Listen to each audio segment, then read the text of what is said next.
Untamed is going to be untamed. It's going to be a little crazy. I want to talk to my people. I want to talk to my brothers and sisters. We can have grace and humility in how we interact with other people. Oh, hot dog, look at you. And nobody talked about what's really happening. And let's have conversations about what truth is.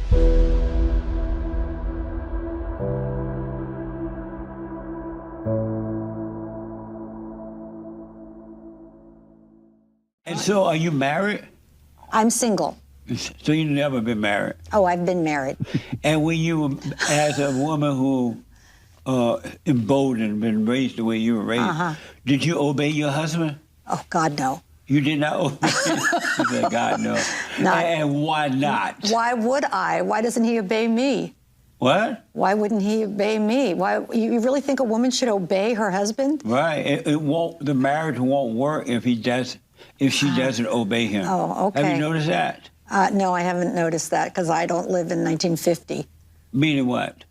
Meaning it's a very antiquated idea. You don't think women should have equal rights? I don't know. There is no such thing as equal rights. I don't know where you're getting your attitudes, Jesse. I invite you to join me in the 21st century. It's nice here. Were women created to lead or to follow? Thank you. I appreciate it. Are you going to run? Yeah, you have a right. You going to run? You have a right to your opinion. You have a right to your opinion. Don't run. I thank you, Jesse. Have a nice day. You running? No, I'm just going to walk. I didn't even put you on the hot seat yet. Thank Come you. back. Lisa. Hi, thank you. Have a good day, everybody. You too, Lisa. Amazing.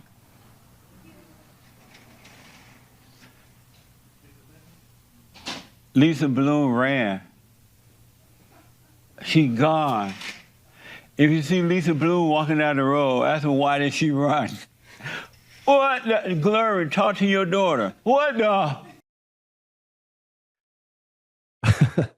This has to be one of my favorite shows ever. I've been watching Jesse for years, and I finally said, I should probably have him on. He had a couple of. First of all, he knows what the word retard means, which is pretty awesome. But he's also a man of great faith, and he's done amazing things to serve the community. And he's been on a talk show host. He's an author. He's a pastor, and he's a commentator. So he's done the radio and TV talk show. He was interviewed by Tucker Carlson way back in 2017. He put that up today. I remember watching that in 2017 where he said, racism doesn't exist. And he's been my guy. Like, he's my brother from another mother. I probably know more about Jesse than probably I should know about Jesse, just because of the stuff that he puts out. He walks past racial constructs. He walks past this kind of apologetics of that we live in this world where we have to go backwards in order to go forwards. And I just don't believe it. And I don't think he does either. So I'm not going to waste a lot of time. I want to spend as much time with him as possible. So Jesse, welcome to the show. Thank you, Joe. That's amazing. And happy Men's History Month. August is Men's History Month. Happy Men's History Month. So you grew up in Alabama. Sweet home, Alabama. I grew up on a plantation down there, and my great-grandfather ran it, my grandfather, and so on and so on. And I grew up under the Jim Crow laws, but not once did I hear the word racism, nor did I hear that we should hate anyone. We were taught that our battle was spiritual, and that you can find good in people and bad in people, so treat people the way you would like to be treated. And it was amazing growing up there. And I'm disappointed the way my country has gone now. If we back it up a little bit, I grew up in Washington, D.C. I was born in the 70s and the 80s. And, we had a little bit of racial conflict then, but we thought as I was growing up that we had solved it, that there wasn't any racism. Yeah. We thought it had just gone away. Like we don't have a problem with anyone. And I grew up in the hotbed of all of it. So why? Why are we going backwards? Why are we allowing people to take us backwards? And who do you think is doing it? Number one, America should have never fallen for the lie that racism exists. This lie was made up. Excuse me. This lie was made up from what I can tell when the so-called civil rights movement started with Martin Luther King Jr. and Jesse Jackson and all those people. They brought in this idea that white people were keeping black people down and that white people were stopping the blacks from progressing. Whereas prior to that, black people were doing just fine. They had families, they had their own businesses, they went to school, they did what they wanted to do because they didn't have leaders. And so they started that civil rights movement and they started pushing this idea that white people was holding us back. And a lot of blacks fell for it, and so did whites. And then they brought in forced integration. Yeah. And they're trying to make people come together and do what they want them to do. And you can't make someone love you. Black America and white America would have come together naturally. And had that happened naturally, we would not have had and are having the problems that we have today. Forced integration and this so-called idea of racism is a made-up thing in order to control the people, to keep us fighting based on color and not character. And that's what's happening today. The worst thing that ever happened to the Blacks, Joe, and to America was the civil rights movement, other than abortion. It was the worst thing that ever happened. Well, do you think that there are good players and bad players? So there was people that maybe had a good, they had good intentions, but others like I'm not a fan of Jesse Jackson. I'm certainly not a fan of the modern day civil rights leaders. But do you think that they were hijacked a little bit, and that's why the early leaders were assassinated? No, it wasn't good intention behind that at all. Because everyone knows, and especially men, they know that you're not supposed to put another person over you. Men are not created to have physical leaders over them. And Jackson and Martin Luther King and all those guys knew that because they didn't have leaders. Who was leading their life? They were telling the blacks what to do and how to think and how to act. But who was telling them how to think, what to do, how to act? This was planned. It was meant to be this way. And that's why after 70 to 80 years, they have not changed it. They see that it's not working. At least it's not working for the people. It's working for them, the so-called leaders.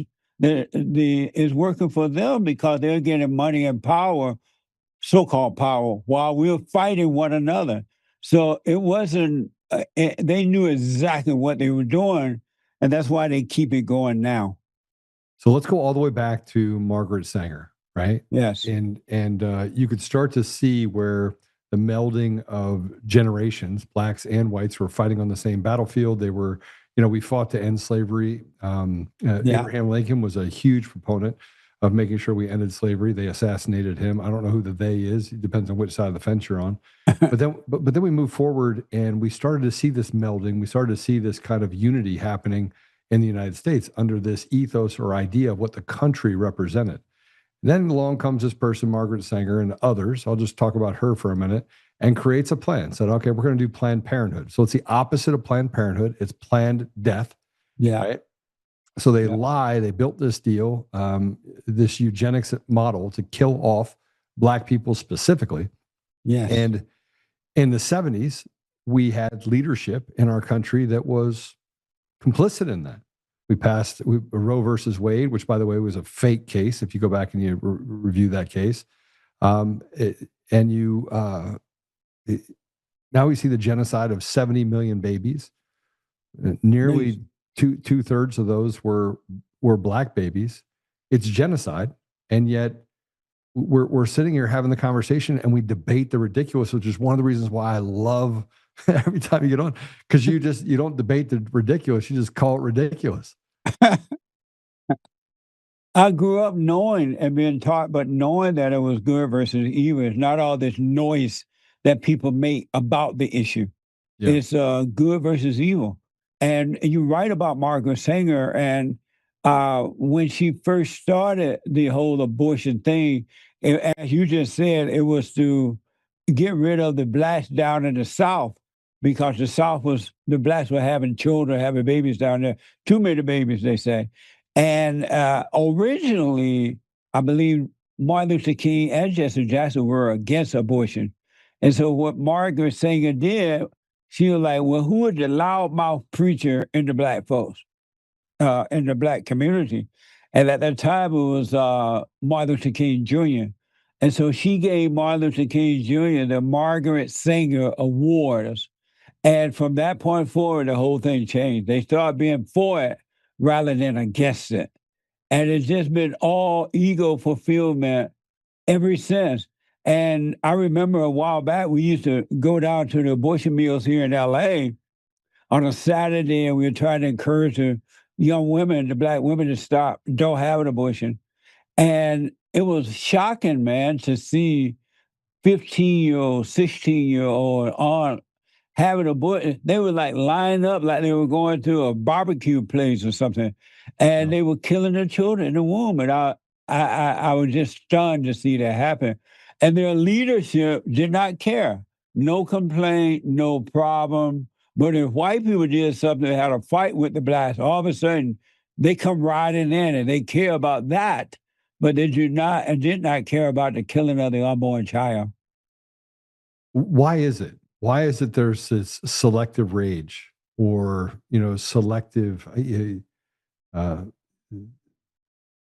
humanity that we seem to have, and it's created? It's a narrative that gets created largely by the media, largely by groups of, I'll call them radical leftists, because that's what I think they are. Right. Just demonic people. So they create this chaos, and then they walk away after the fight gets started. But when they walk over here and start talking about the degradation of education and the family and the black community, they don't say anything about it. It's like, oh, don't come in and talk about our community. We'll police ourselves. But you're not going to have any white people that kill black people, even though that's statistically almost insignificant in the numbers. They create the problem, and then once the situation starts, they come back in to try to pretend that they're trying to save you. They pretend that they're helping you after they create the problem. And they're only doing it for one reason, two reasons only: power, so-called power, and wealth. And then they know in their mind, they believe that white people are the one with the money and the so-called power positions and things. And they know that white people have the money, and that's why they go after whites in order to take what white people have, because black people don't have any money. Well, they do now, but they don't have I know a lot of black people have money. So. Yeah, they do now. Just ask Oprah. But and Obama, but they go after the white people because they have material things, and they run different businesses and things like that. But they don't care what the blacks are doing, because the blacks at the time didn't have any money or anything going for themselves. And then they have managed to make white people feel. Originally, they made white people feel guilty about the situation with the blacks, and white people like, oh, I feel so bad. I feel so sorry for you blacks. Here's a program, here's this and that. And then they got to the point where they started to really push this idea of racism, and they would use white people as an example. If white people spoke out against or didn't agree with black people, they would go after white people businesses and things like that, and they will hold them up in front of the cameras and say, if you don't go along with the blacks, if you don't give them what they want, white people, this is what's going to happen to you. And they would show how white people, businesses are being taken away, they are put out of business and everything. They remind me of the Allahu Akbar people, the Taliban, when they want to cut your head off, because, they cut your head off, and they have an audience to show them, if you don't follow us, this is what's going to happen to you. And that's what the so-called black and the liberal leaders are doing in order to control the people. So how do we fight? I mean, look, we can go back. We can look at in the 80s you had Rodney King. Then you had you have all these different examples that, I mean, some of them you could argue that it was just bad behavior, right? There was bad people acting bad. Yeah. But it became the poster child for this happens every day. That is just, basically an entire force of police that are out there just brutalizing the Black community. Now, in pockets, that could be true, right? And Right. LA in the 80s was pretty tough. DC was pretty tough too. But it's not really the true. We got away from character. We got away from judging people by what they do. Yeah. And now we just put everyone in one big basket. Everyone is R. Kelly, which is just not true. Right. Right. Well, we need Chief Derek Gates back. Bring him back to LA and he'll show them how to get it right. Because back in those days, Chief Gates didn't put up with the mess. He didn't. When you did the crime, you do the time. And he was tough. And they tried desperately to make him look like a racist to stop him from doing their job. And now it's so bad, as you know, Joe, is that they have defunded the police. They have fired police officers for doing their job and their jobs, and they've taken away bail bond. And if someone commit a crime, they can stay in the neighborhood. And if any witnesses to that crime dare to speak up, their lives are at risk.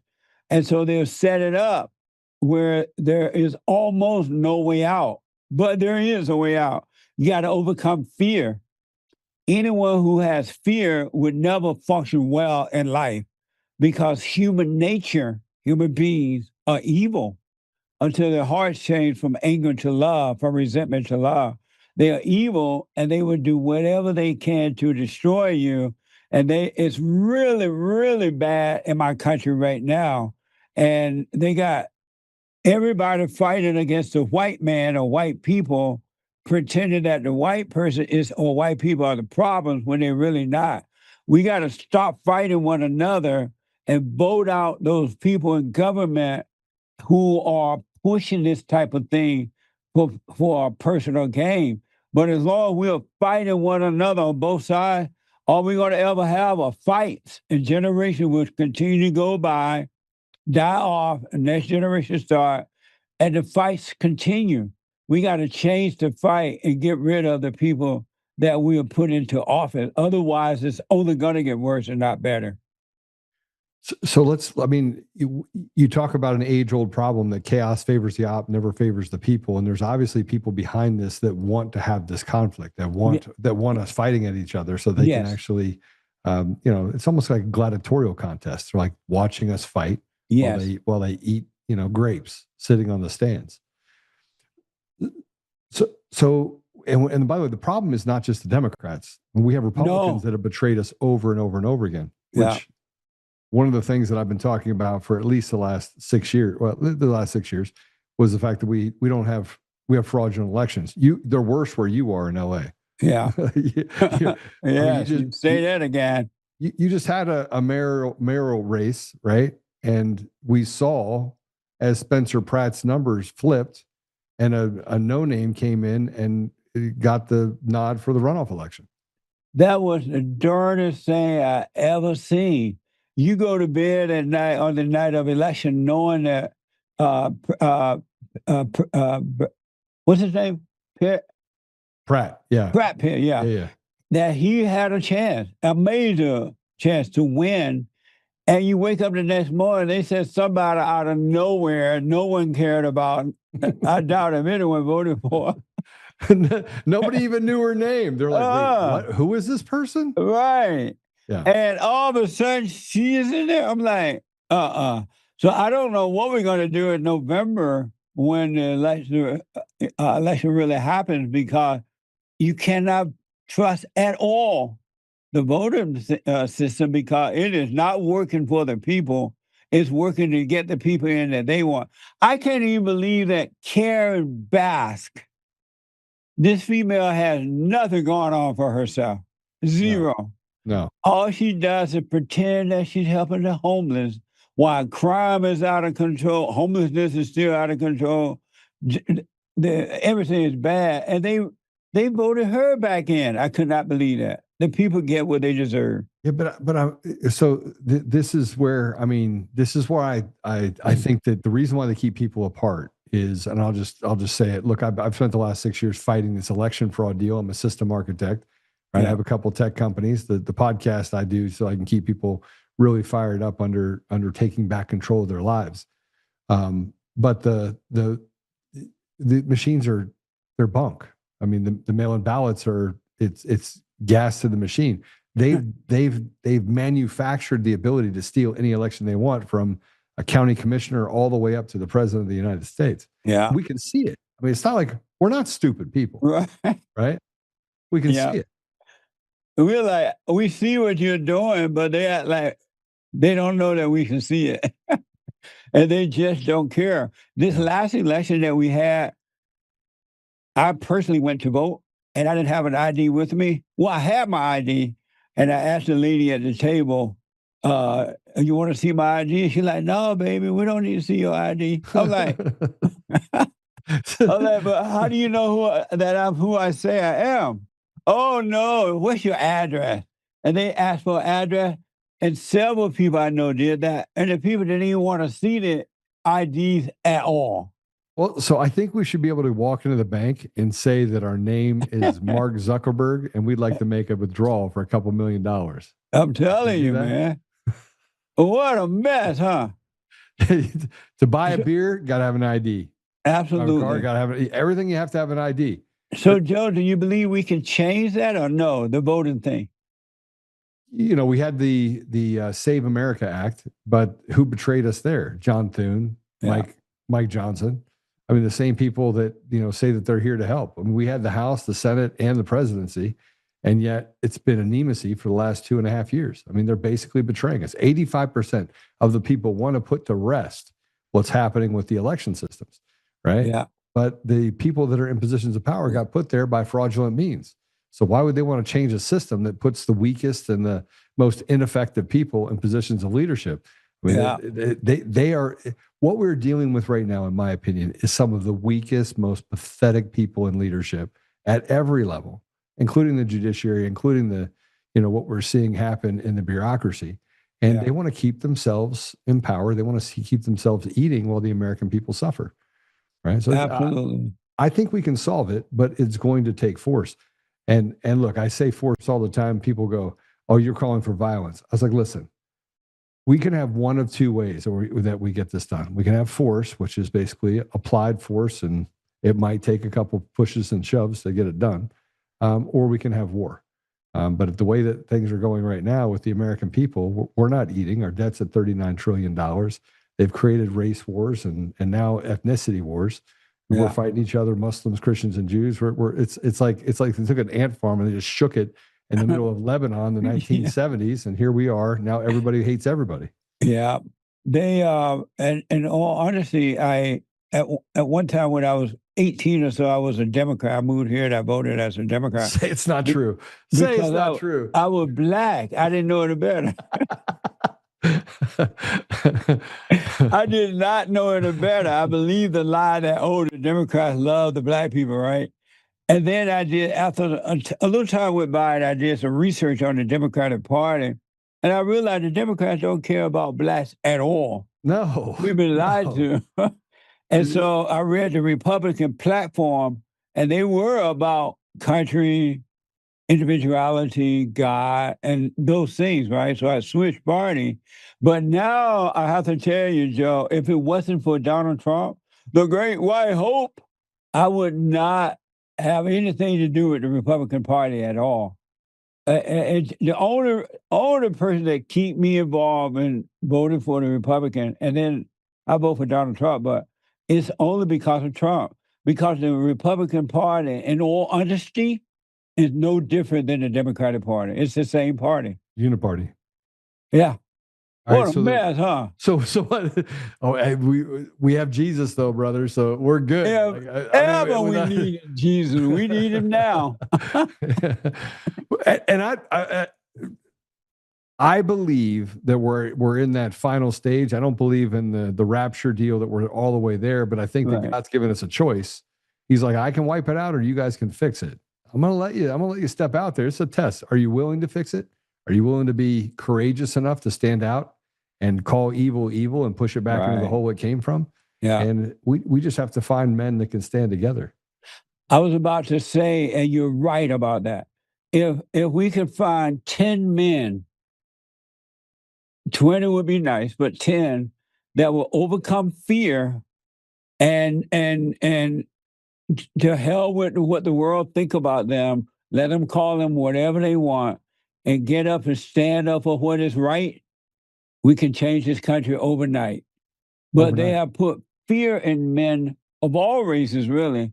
And the men are not standing up and following that order of God and Christ, Christ and man, man over woman, women over children.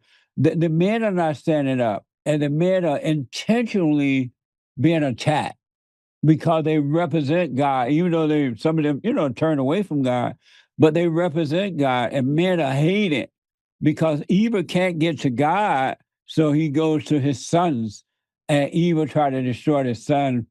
And that's what's happening right now. We got to get over the fear. Fear is an illusion, and it's only there to stop you from functioning in life. You got to get over the fear. I tell my kids, right? There's only two things that you're promised in this world. That is, you will live if you're alive, and you will die. That's it. And they're like, no, you're promised you have to pay taxes. I was like, maybe. So people have proven they can get past that too. The only thing you can't run away from is that once you're born, you're born. That's right. And then you're going to die. And nobody makes it out of this life alive. The only person that did that was Jesus Christ. Right. 2,000 years ago. We look at all the, I look at it from a biblical standpoint too. And I know I'm going to switch over here on this for you a little bit, but Jesus died at the age of approximately 35. Right. Right. Right. Yes. It's been 2,026 years. We're in a very precarious place. They've now changed AD and BC to something completely different. I don't know if you've looked at that, which is crazy. I'm not aware of that. Oh yeah, it's C. What is it? CDE. Hold on a second. Let me find it real quick. BC and AD. I should know this by heart. I was having a big conversation about it. And they changed it to make it secular. Let me see what it changed it to. Oh, Common Era. So BCE and CE, Common Era, and before the Common Era. What the? It was tied to the birth of Jesus. Over 500 people witnessed him walking 3 days later, showed up his scars. Yeah. And 2020 years later, we've allowed evil to walk into our communities and dictate, what it is that we believe and don't believe. And they're stripping away our society of all signs of God. And we're wondering why God's not standing up for us right now. I never, growing up, coming from Alabama, walking down the road, I never imagined, you just don't think growing up that something like that can happen in the United States of America. It just I didn't know, to be honest with you, I didn't know that human beings were that evil that they would do something like that. I understand it now, but I didn't know it then. And one other thing I want to mention, Joe, this blew my mind, and it's still blowing my mind. I did not know that one day in America, we all know that the Allahu Akbar religion, the Muslim religion, Akbar.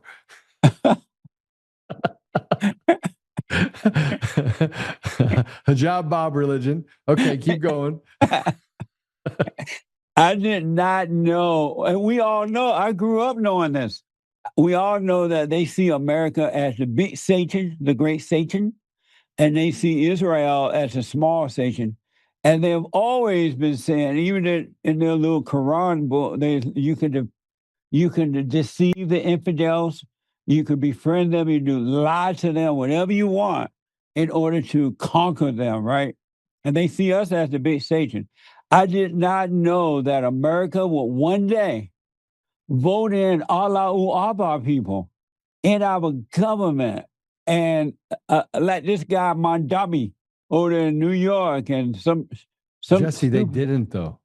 I'm sorry. They didn't. These are fraudulent elections. Like right. I could show you stuff, and you would go, "Whoa, Joe, I just want to be able to use my iPhone." And I would say, Jesse, I briefed counsel for Pompeo on Jan 5 or Jan 6 of 2021.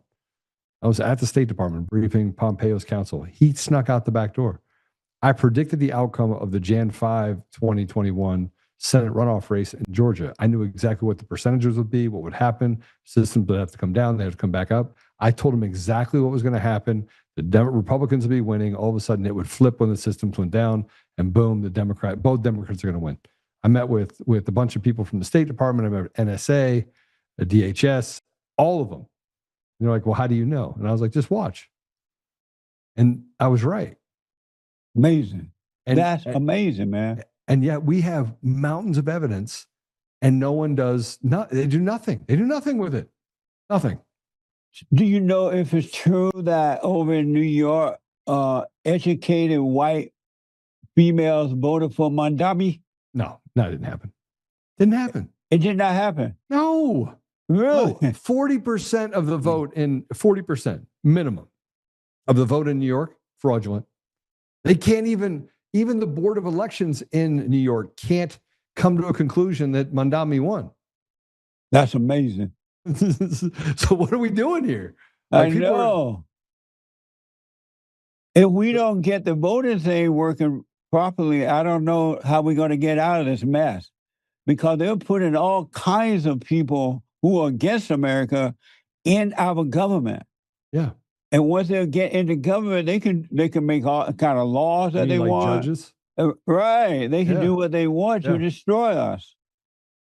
So why then? Why are we at that place? You know, and this is why, I mean, I get to this place where I go, okay, most Americans that I talk to, I walk down the street and I'm like, "Hey, what's going on? Hey, tell me, do you agree with all the stuff that's going on?"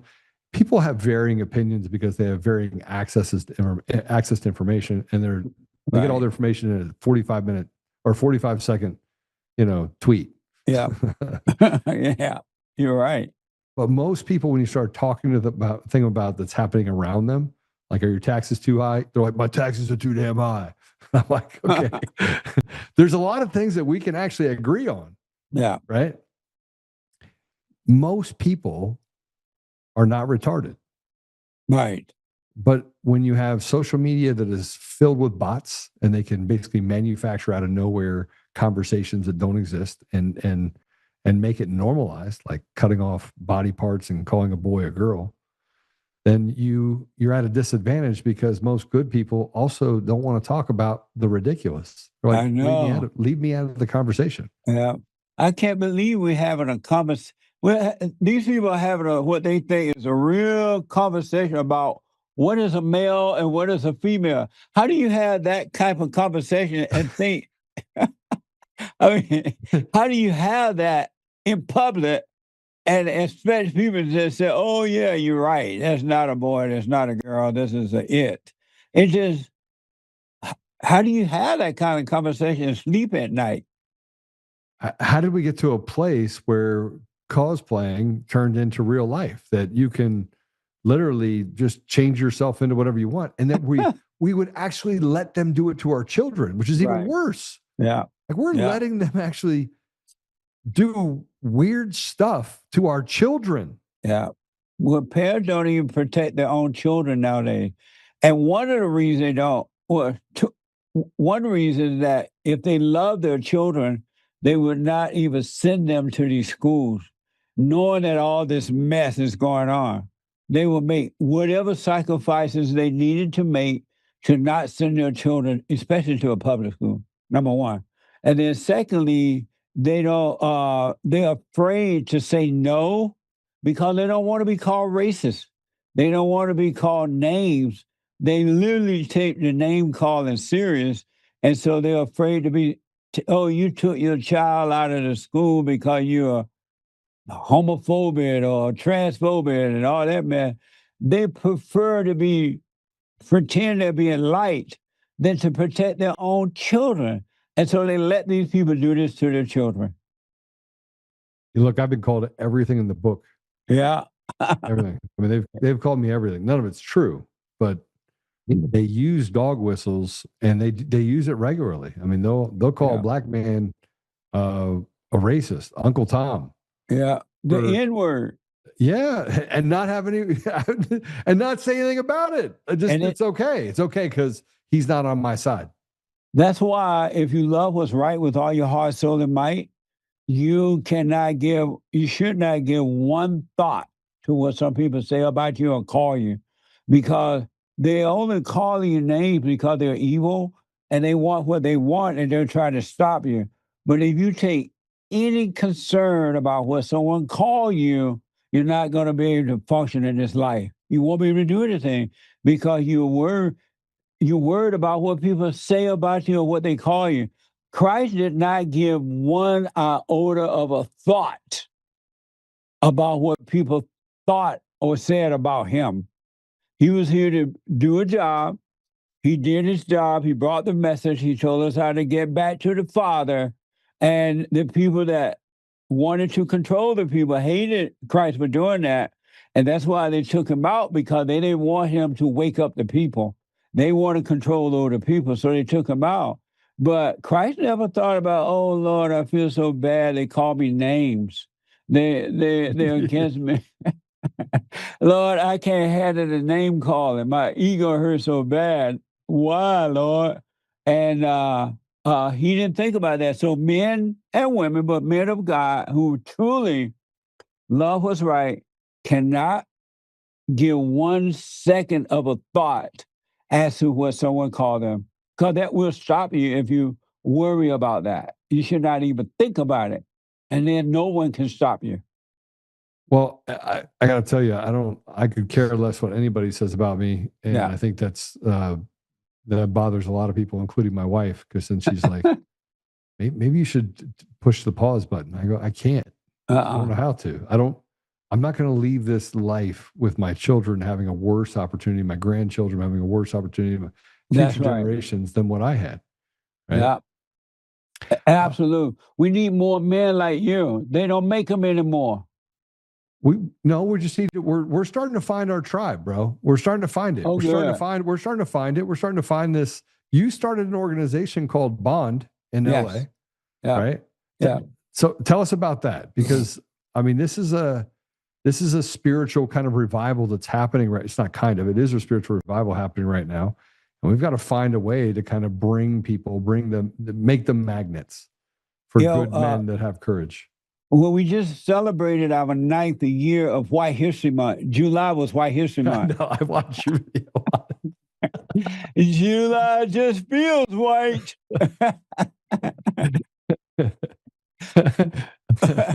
I put up videos on social media that you had in July, and I got just the radical lefts. The ants came out of nowhere, and it was awesome.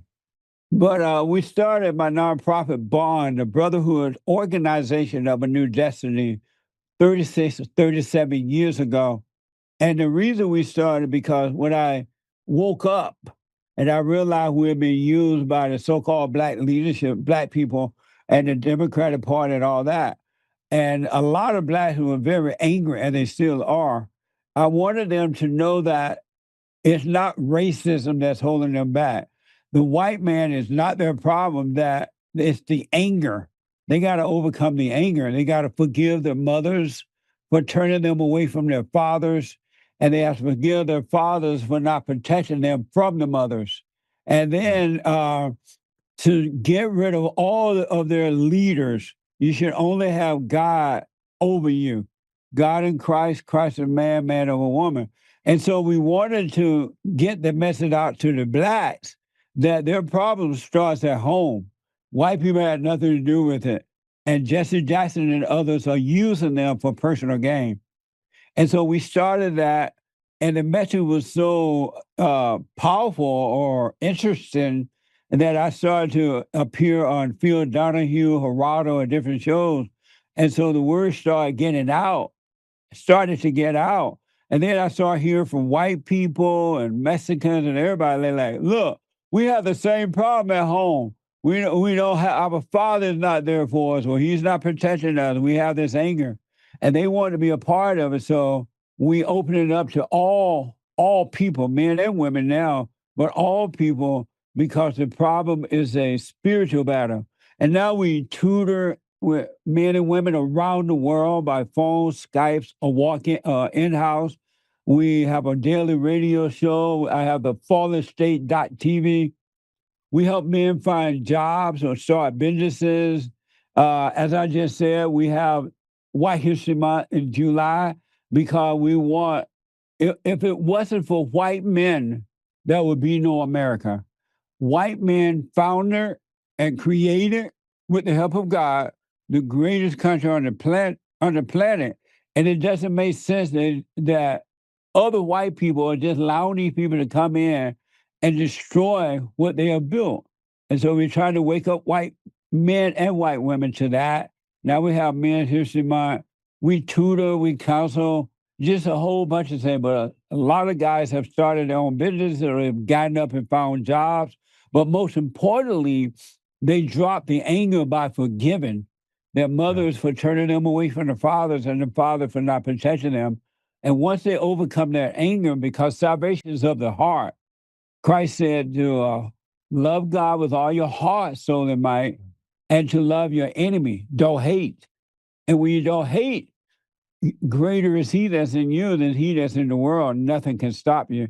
So we're now showing men and women around the world how to overcome that anger. One last thing, we have the every first Thursday night, we have men's meeting for men only.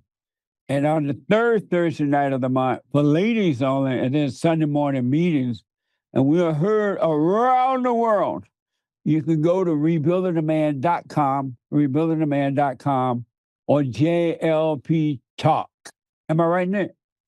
Yeah, JLP Talk. So, by the way, I came from an interracial family. Oh, you did? Yeah. I'm sorry to hear that. And I'm one of 8. No, I'm not. Yeah, and what's your interracial? What does that mean? So my father left when I was young. My dad came in and raised us for a certain period of time. I've forgiven my father for his part in walking out, but my dad raised me. I left home early. I'm one of 8. My brother was murdered by a police officer in 2017. Amazing. I mean, I grew up in a very poor family. I've done really well. I've been blessed immensely. Yeah. And I think one of the reasons why I was blessed, and it's one of the things that I was watching a video that you did years ago, and that is letting go of the anger. Yes. And forgiving. Like how do you forgive people around you? And I have to do it every day. And over the last 6 years, it's gotten even worse because you go through persecution, you go through them basically saying things about you and defaming you. Right. And you have to take forgiveness to a whole new level. And you don't want to. You do get caught up. It's easy to get caught back up in the, oh man, I hate this person. Right. And you shouldn't. That's right. It's difficult.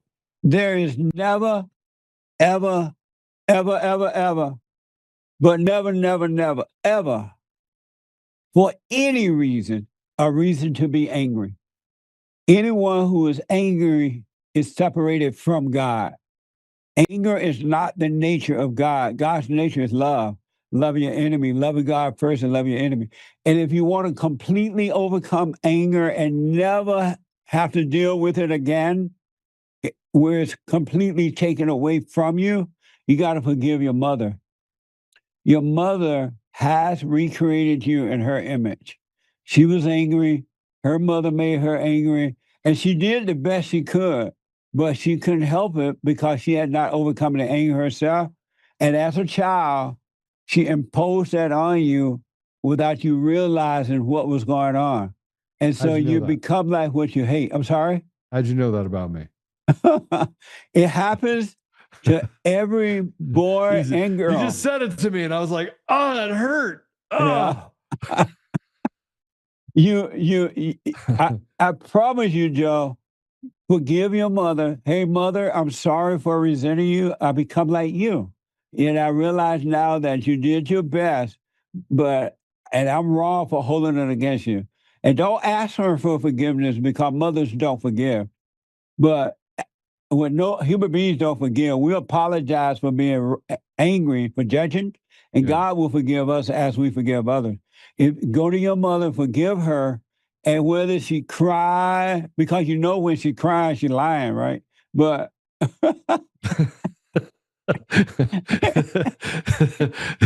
when she's crying, she's lying. lying. Yeah. And when she's not crying, she's still lying. That's right. And go forgive her. And I'm sorry, mother, for resenting you. And God will forgive you no matter what she does. God will forgive you and forgive your father for not protecting you from her. Your father loved you, and he doesn't know how to deal with your mother. He married his mama. Every man married their mother, and the warfare continued after generation to generation. But you forgive her. I did not marry my mother. I've been married 24 years. Right on. I did not marry my mother. But forgive her, Joe, and God will forgive you. And don't let the devil tell you, oh, you're going to hurt her feelings. She's going to cry. That's on her. It has nothing to do with you. She does that in order to control you. But I'm sorry for resenting you, and God will forgive you. And I promise you, if you do this, every spirit of anger will be taken away from your heart, and you will have a renewed heart. And it doesn't matter what happened out there in the world, you will not be mad at anyone. You speak up, but you would never get angry again because you won't have that spirit of anger in your heart. Your heart will change. But every human being, no matter who it is or how much they have or don't have, they got to forgive their mothers if they want to completely overcome the anger so that they can be themselves and not the spirit of the mother. Man, Are you going to forgive your mother? I'm going to think about it. I'm going to put that aside. Yes. Yes. Look, if the last 6 years has been, I like to say the before Jesus and after Jesus. 2007 was a turning point in my life. Right. I speak Arabic. I spent 6.5 years in the Middle East and Africa negotiating in really bad areas and doing some pretty cool stuff. Came back, started a company, had some great success. I mean, amazing success. Like God's blessed my life in ways that I can't even imagine. Now, fast forward, the last 6 years, I was the darling to everyone. I was on every board, national board. I ran a ridiculous tech company. I went back into it. I stepped away for 3 years. And so watching my community suffer, right, is like watching my little brother suffer, or my sister. I mean, I take to heart 1 John 3:16, the other John 3:16, where it says that, God gave up his only son, and so that we should be willing to lay down our lives for our brothers, right? right. That's a real thing for me. Like there's no part of me that fakes that. I go right to the front. I'll take the first bullet. I want to be the first one. I am my brother's keeper. I live that life. But the last 6 years has made me angry. Well, I've had people steal millions from me. I've seen a lot. Yeah. I've seen a lot. When you don't know what a real blessing is until you forgive. When you forgive your mother, and it's all like you had a lot, you've gone through a lot, but you don't know what a real blessing is until your whole heart changed and your mind is renewed. Yeah. And I highly, do what you want, of course, but I highly recommend shaking in your boots. You face your mother and forgive her. Don't ask her to forgive you. You forgive her, and God will forgive you. And you really see what a real blessing is. And you will own your world. You will be in charge of your world and the universe, and nobody or nothing will be able to stop you because you and God will be one. But if you don't forgive, it's not going to happen. You got to face your mama, Joe. I feel like I have to negotiate, though, just a little bit. Does that mean I have to talk to her after I forgive her, or can I let that be the... That's a good question. Once you forgive her, you will no longer have guilt or anything. You will no longer have anger. You will no longer have guilt. You will no longer be controlled. So you will be in charge of your own life. And if you want to talk to her, you would. If not, you won't. But you will be in control, and not by emotions, but by love, real love. And you will be in charge. You don't have to communicate with her at all. and you will feel just fine because you won't resent her. You won't have that Yeah. anger. But you got to shake it in your boots, though. You got to, and face your mother. The hardest thing in the world, what most people to do, men and women, is to face their mothers. They resent their mothers and as a result of resenting their mothers, they're afraid of their mothers. And the devil tells you go to hurt her feeling, or she may yell, or how will she handle this? And you believe in the lie of the thought. Did you know? And so in Christ, God said that all who were born of the flesh, who were born through the woman, must be born of the Father. You must be born again. And you're never going to overcome the spirit of the woman until you forgive her, your mother. So shaking in your boots, Joe, if you want to be free, you got to forgive. I'm the guy that literally takes, I love taking good advice that gets me to a place where I can have abundance. Right on. And abundance of just sleep would be nice, right? Just being able to sleep and not have that burden. So once you forgive, no matter what the issues of the day that you have to deal with, at night you're gonna sleep like a baby. Yeah. It's gonna blow your mind. And you wake up the next morning, a brand new day, a brand new start. But you got to forgive so that you could be free and here. Did you know, because of time here, did you know that all thoughts are all lies all the time about anything? Do I know? Did you know that all thoughts are all lies all the time about anything? All thoughts? All thoughts are all lies all the time about anything. I tell you that rings true on the lies that are told about people around me. But because I don't spend a lot of time thinking about what other people think. Yeah, I don't. Right on. It doesn't really spend a lot of time in my brain. I just want to figure out how to solve the problem. And who are you, Joe? I am a. And that is a tough question because I want to answer it on the spiritual side, then I want to answer it on the warrior side, right? I'm a warrior. I'm waiting for the fight. I'm waiting for whenever the fight comes. I know God's going to use me however he wants to use me. Okay. So you're a warrior, you say? Oh, I'm a warrior for sure. But that's what you do and that's what you're willing to do. But who are you? I'm a man that pursues truth at all costs and protects people in my community. I'm my brother's keeper. Okay, so you're a protector. You're your brother keeper, but who are you? You're telling me what you do and blah, blah, blah, but who are you? I understand what you do, and I understand you fight for your brothers and all that, but who are you? Not what you do or blah, blah, blah, but who are you? I'm a child of God.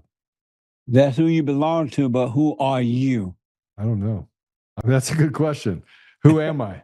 Because I was just sitting outside, sitting in the sun, saying it's going to be a great interview. I wonder what's going to happen in the interview. Lord, just make this interview really good because I don't want it to disappoint me. That's a good question. Who am I? Yeah, you told me who you belong to. You told me you protect people. I didn't even tell you about my mother. You brought that up, which got a little bit freaky.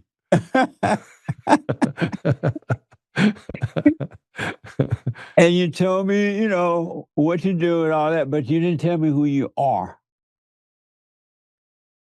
I'm Joe. Like that's your name. I'm Joe. That's your name. Okay. I'm a man. That's what you are in the physical. Okay. But who are you? Who am I? Man, I thought I gave you all the answers. I don't really have anything left in my stable.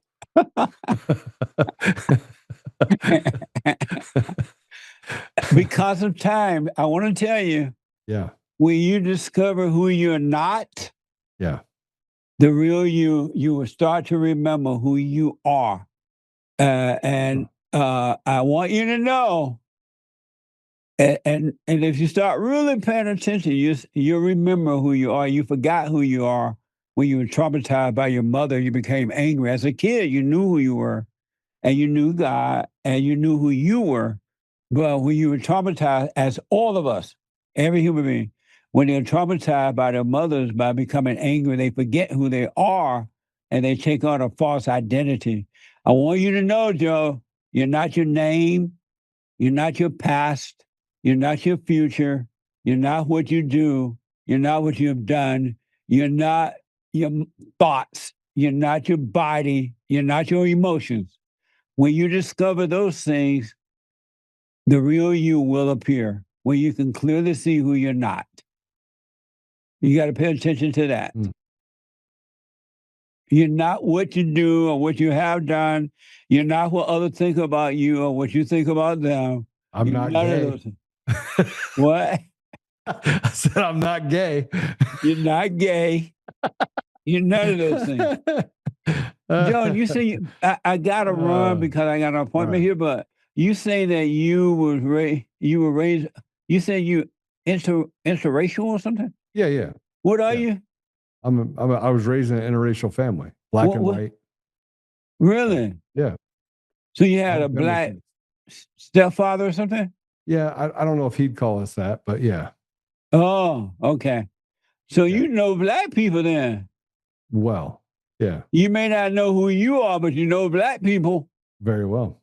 I got That's a lot. right. My family has been. Yeah, I mean, I'd like to say that I'm comfortable. I mean, I grew up in a hard place, man. I grew up having to go through some stuff and sold What a drugs at a mess. young age. So, but I came through it. I mean, I was an athlete. That's why, there's a lot of things that I learned in my life that most people have never learned. Have you forgiven your real father for not being there for you? Oh yeah, absolutely. Did you tell him? He's easy to talk to. Yeah. Right on. Yeah. It's Yeah. easier to talk to the fathers than it is to mothers because mothers are on an ego trip and they can't admit that they're wrong. Yeah, that's true. The worst part about this is that you brought up something that I had been thinking about, but there's I don't. My she's a nutball. All mothers are But, nutballs. yeah, well, this one's a little more nuttier than most. That's what every child thinks. I'm a grown man. I tell you what. Every adult child thinks that their mother is worse than the other one, but they're all the same. Mothers don't have love. They only have hate, and they call that love. And that's why you got to forgive them. Yeah, I agree with that. Joe, I got to run. Hey, brother, it was great being with you. It was It amazing. was amazing. Yeah, I'd love to do it again. Yes, sir. Will you let me know when you forgive your mother? Yeah, see that might. Yeah, yes, I will. Yes, I will do that. Yeah. Okay, I'm going to consider it. I'm sorry? I'm going to consider it. You already know that you resent her, and you know that it's wrong to resent. What is else there is to consider? God said, if you want to enter into the kingdom of heaven, you must go and forgive, and I will forgive you and draw you in. You cannot enter into the kingdom of heaven within until you forgive. Man, powerful. All right, I'll do it. Let me know. All right. Thanks, brother. I appreciate you. All right. Thanks, Joe, for having me on. I appreciate it. Great having you on. All right. Take care now. You guys don't know how much of a treat it was to have Jesse on here today. First of all, we weren't talking about that. That wasn't even on I had other things that I wanted to talk to him about related to what's happening politically, and whether we're talking about what's happening in the Black community now or the institutional rot that's been placed in that environment. These are all powerful things that, I wasn't expecting him to bring up the mother card. And you guys have been with me for 6 years. Some of you have been with me since the beginning. And so, from my standpoint, that when he brought that out, I was like, who gave him the cue card? Who gave him the cue card? SKSCOM KD says, I read a book called The Personality Tree and discusses the idea, who are you, not what you've become. Yeah, that book was literally put in front of me not that long ago. So maybe I'll try to watch that as well. I'm going to take a quick commercial break. I'm going to take a commercial break. I'm going to come back and I'm going to talk to you, but I want to I really want to dig into some very difficult subjects. I feel like I'm getting to the place where I have this ultimate calm. And the calmingness is just when you get to a place where you just, you accept what's happening. You don't have to like it. You don't have to agree that it's good. But you got to accept it. And, you know, I'm struggling with what the administration and what President Trump is doing right now, and hoping. I mean, hope is the antidote to depression. Hoping that it's going to work out. But you know, the hard part is that when I see the mechanisms around me that are operating in such a way where you can see the evil, you can almost, it's like oozing out of certain situations. It becomes very difficult not to want to fight back against it. And what Jesse said was interesting, because I've actually took it a few days and said, look, I don't want to get angry anymore. I don't want to get mad over things that frankly, it doesn't help me to get angry about those things. But I am angry. Make no mistake, I'm angry. And so when he brought up, you know, having a conversation, say, you know, forgive your mother, regardless of the concept, you know, the circumstances around it, I do get to that place where I have to listen. Like when you ask God a question, he gives you an answer. He may not give it to you right then. He may give it to you when you're on a podcast with Jesse Lee Peterson. And so it was amazing what he said, and it was more amazing the fact that I could have that conversation. So we're going to go to commercial break. When we come back, we are going to talk about Candace Owens. That's right. We're going to talk about Candace Owens. We're going to talk about Candace Owens, and we're going to talk about the fact that there's a lot wrong. But we're right. Like, we're right. What's not right is the radical left, is the establishment, is this narrative that they've created. That's wrong. That's a lie. And we know it's a lie. And we walk around and they want to negotiate with it. And they've learned not just dog whistles. They've learned how to manipulate and ask questions that you couldn't answer in a 1 minute. And they'll say, just give me the data right now. Just give it to me. Give me your proof. Give me your proof. They know they can't. So these are manufactured questions by manufactured people who have manufactured intentions to do harm to the community. And as I went through this whole thing with Candace Owens and listening to the interview that she had with what's that guy's name? Andrew something or other, Andrew Wilson, on Tyler Robinson's murder. I finally got to the place where I figured out why we can't have consensus. Even on our own side, we can't have consensus. Because we pick winners and losers. I went and watched the entire interview from end to end, Candace Owens and Andrew Wilson. And I tried to keep score. We're going to talk a little bit about that. We got some other stuff to talk about too, but we're going to get into that particular conversation. So stay with us and check out this message.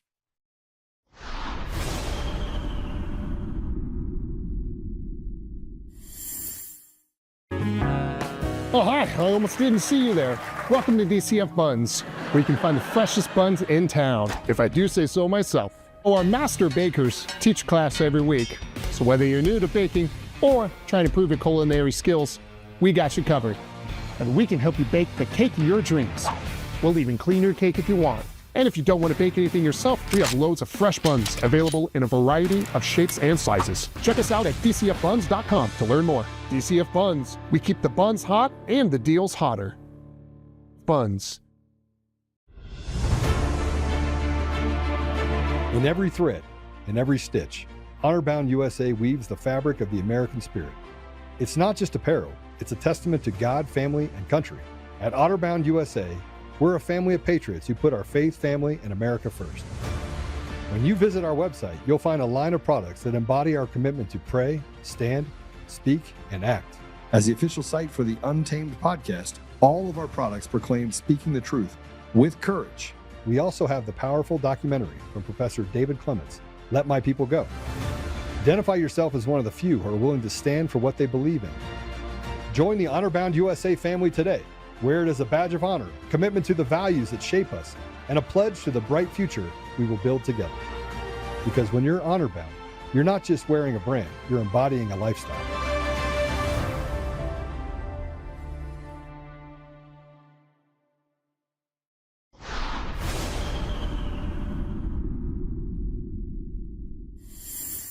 Yeah, I'm fine with closings if you want to do closings. Well, I also would just, if I may ask a question, which one of the charges against, or all of them, do you think Tyler Robinson is guilty of?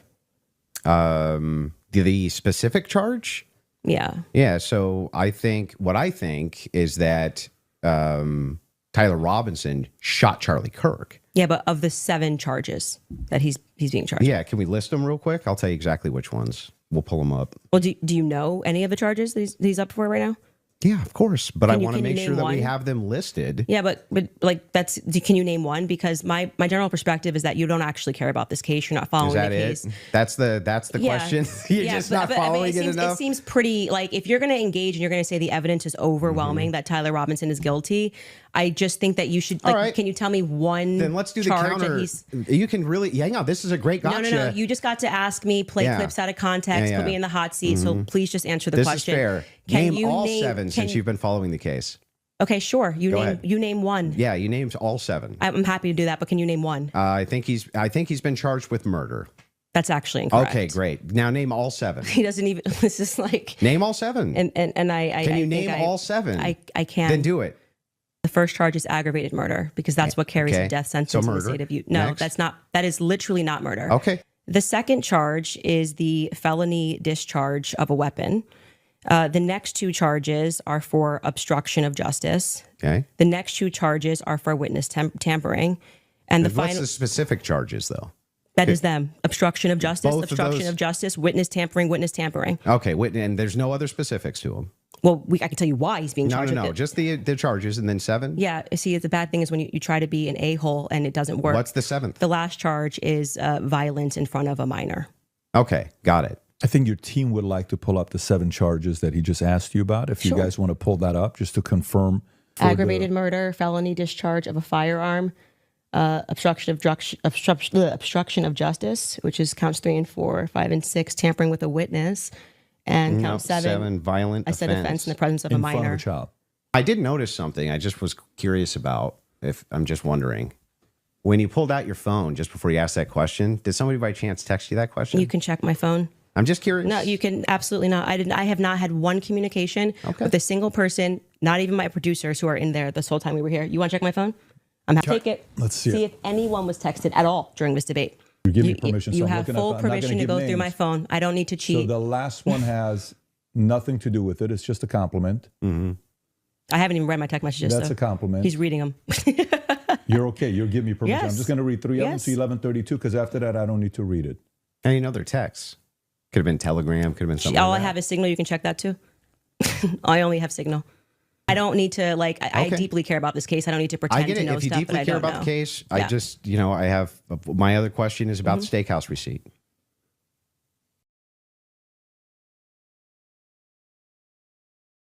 Steakhouse receipt. I went through and I watched the entire interview.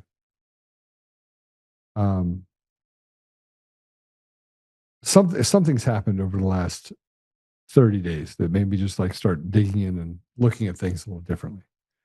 They went after Tucker Carlson. They've called him an anti-Semite. They've called him that he's a bad guy. And all he's doing is talking about Jesus.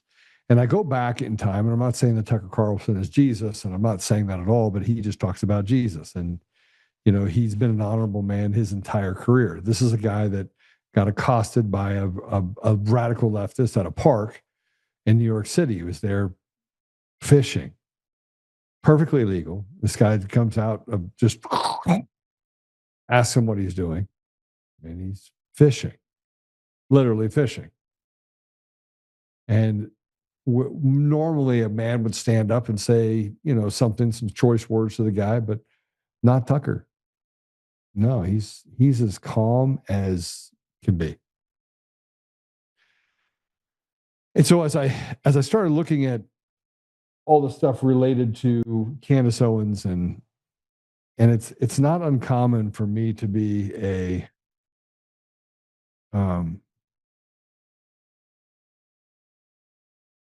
it's not uncommon for me to be a antagonist on things, because I look into I watch everything. Sorry, I just had my wife call me, sent me a text message. So I want to make sure that I'm following things right. Hold on.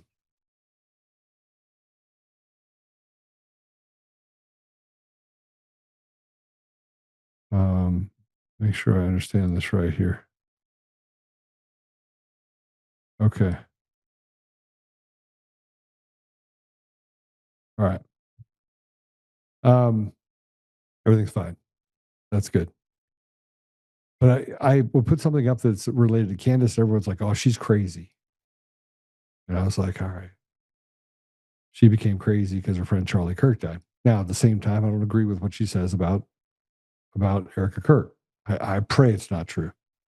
I pray that what she says about Erica Kirk is not true. And I look at Erica Kirk's behavior when Charlie died, and yeah, it was odd to me. But then I'm like, well, people grieve differently. I can't tell you that I know how people grieve, because, I didn't grieve when my brother died. I didn't grieve the same way as other people did. Some people held it in. Some people, I wondered whether or not they ever loved my brother at all. I mean, there's just a lot of things that went through my mind. So under a microscope, which Erica Kirk is under a microscope, how is she supposed to react? She took over as the CEO of a large organization, and frankly, one that Charlie, just a couple weeks before he died, has said that they were basically going to doge the TPUSA. He wanted to change it. He didn't like the direction or the ethos of how the organization was going, and he didn't like the fact that people had taken control of him. Now, Andrew Wilson comes out and says, I'll have a debate with Candace Owens, and people got on one side of the fence or the other. But about 99% of them never watched the entire video. They didn't. 99% of them never sat down and watched Candace Owens on video and the things that she said or the things that she investigates. Now, in a vacuum, you have two sides. One that wrote, literally, I went through X and I started just reading it. One said, Andrew Wilson decimates Candace Owens. Then I went to another one and it said, Candace Owens decimates Andrew Wilson. Embarrasses him, wrecks him. He spends his entire time crashing out on the show. I'm just going to tell you right now, it made me go, all right, let's watch the whole thing. So I did. I watched the whole thing. The smart thing about Candace Owens is she waited until she was big enough to where it'd be really noticeable if you took away her ability to speak. I really wasn't on the stage, so my ability to speak and what they took away from me, they just do it naturally. And but then they took another shot at taking away her ability to speak. She went after Ben Shapiro, because obviously Ben Shapiro is kind of a little moron. And frankly, anybody that tries to convince people to get a COVID vaccine that's an influencer is diabolical in my viewpoint. You can say things like, hey, look, do what you want to do. And that would be acceptable. But trying to force people and calling them retarded or stupid for not getting it shows me you're just an agent of the state. And I think in large part, that's what Candace called out. But you have this group of influencers that gets their influence and gets their credibility from other influencers. Like literally, we are run by an information groupies cartel that tells us what we can and cannot think, what we can and cannot follow.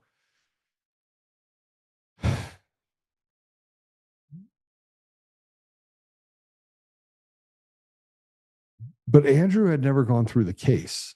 And if you saw that clip or any other clip, it proves a couple of things. One, he's a talking head. And you could say anything you want about Candace. You could say whatever you want. You could say, I like her, I dislike her, I don't think she's terrible, she's batshit crazy, right? She's a mother, so I mean, you just heard it from Jesse. Most mothers are batshit crazy. Perfect. But she knows the case from one end to the other. She took the time. She truly loved Charlie Kirk. His death affected her in ways that she can't quantify. And her mechanism for her protectionism mechanism was get to the bottom of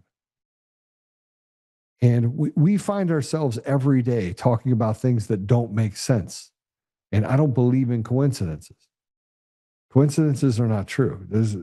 You don't have coincidence after coincidence. It's like the quadrillion on the elections happening the way that they do inside the United States. A quadrillion to one. And they say that it's coincidence. Well, it's not.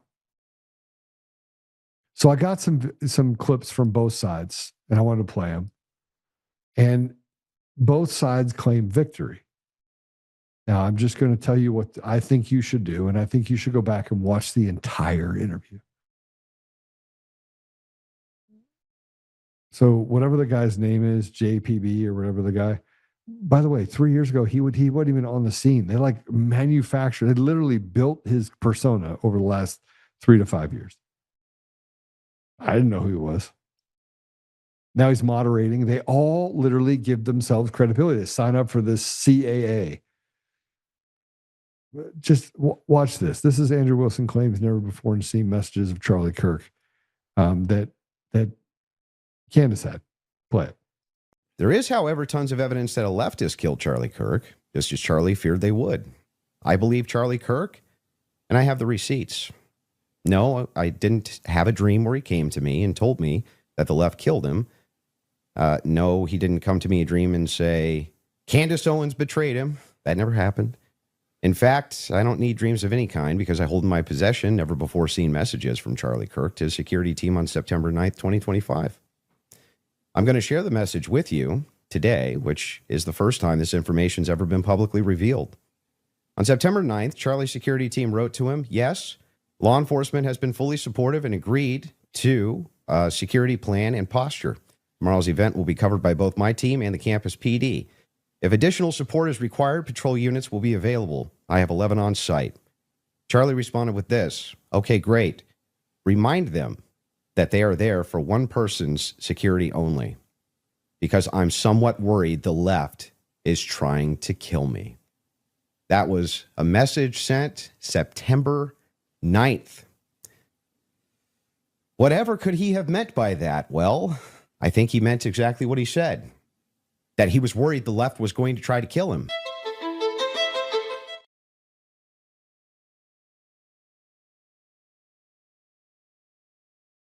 So you had guys that came out that said they supported Candace. You had people that came out and said they supported Andrew.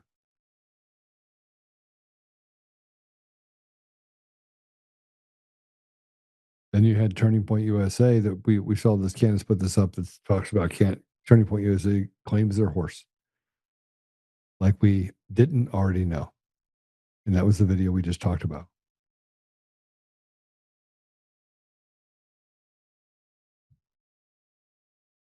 So here's the problem. Charlie's dead. Look, I got in a debate. Kyle Seraphin and I were sitting here talking about this, and I'm like, Kyle, Charlie was not shot by a 308 or 30-06, excuse me. And he's like, wow, they couldn't confirm it. I said, just another reason why it wasn't shot with the 30-06. I mean, you would have enough evidence. They said, well, they found fragments. That's not the way a 30-06 that stays in the body that has one entrance room works. They basically check the body, they find out where the metal is, and they extract the metal. It's really simple.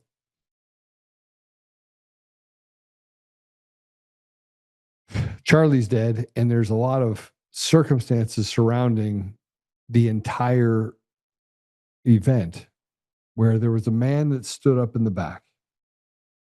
As soon as Charlie was killed, a man stood up in the back and he like drops his pants or something. I can't remember what exactly happened. I'll go check it out. I should have been prepared for this part. And he said, I did it. I did it. Now, I was told today, and I don't know if this is true, I need to check it as well, that he was the same guy that was at the World Trade Center, and that he was one of the first people to give interviews. And this guy happened to be there. I don't know if that is true, but here's what I didn't know is true. Soon after that, there was another false flag of somebody walking around noticeably holding a gun inside the town, right outside. And then you had Kash Patel that 15 minutes later is like, we caught him. We know we caught him. We saw the picture of it. I got on the phone and I'm like, it's an air rifle. It's a fake gun. So you got the guy with the fake gun that's out there. You have the chatter that's out there saying that something's going to happen to Charlie Kirk. I mean, they predicted it. You have the people that basically ran interference. And then you have Robinson with a 308 that at 230 yards didn't make it out the backside of his neck. It doesn't make sense. And then you had Tyler Robinson jump off of the building, and then they said, hey, video of him breaking down the gun, and I'm like, okay, show me that. But then I can't. I walk through, and I remember saying this within 30 minutes. I got a phone call from Laura Logan that said, did you see? And I was like, yeah, somebody else from Turning Point had called me. And so I had all this stuff in my brain at the same time. And I remember saying, just as I got in the car, I was up in the mountains, that, they left the gun on the scene. If he was shot, wherever he was shot, it was hidden in the ceiling, wherever, but they left the gun there. And they, I remember watching the video over and over and over again. I was like, something doesn't look right. It just doesn't. There's this thing that happens when you shoot, and his shirt, how his shirt went up, and then how his body fell, and then the entry wound, and there's no exit. And so you're everything in your brain goes to, what's the caliber? What do you think it was shot with?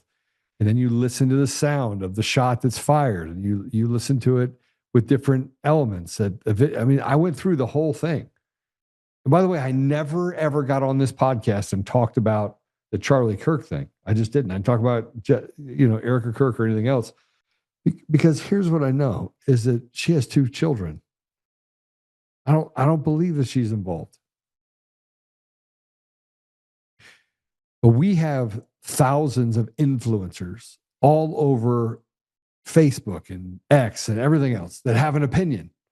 And they're like, Charlie was killed by Israel.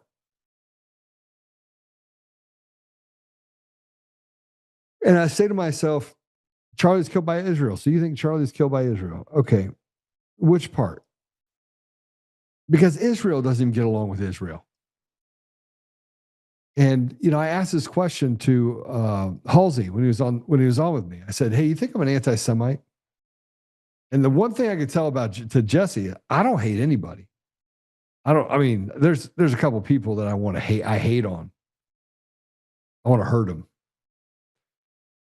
But hate's not something that I want to live my life by.